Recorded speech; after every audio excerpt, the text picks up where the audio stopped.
Sema, Baba yangu uliye mbinguni, nimejua leo kwamba wewe ndiye njia, kwamba wewe ndiye njia ya kweli na uzima.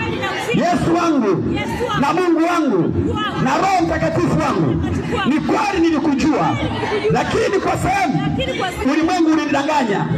Sikujua kwamba wewe ni njia na kweli, ni njia na kweli, na leo nimejua.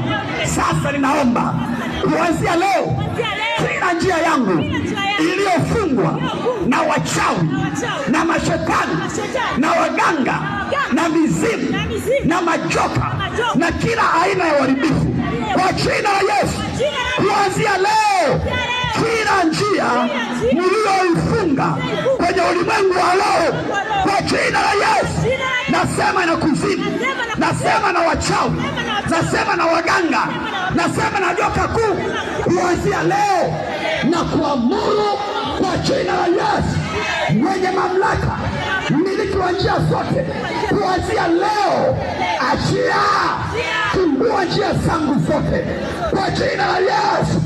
Achia, achia.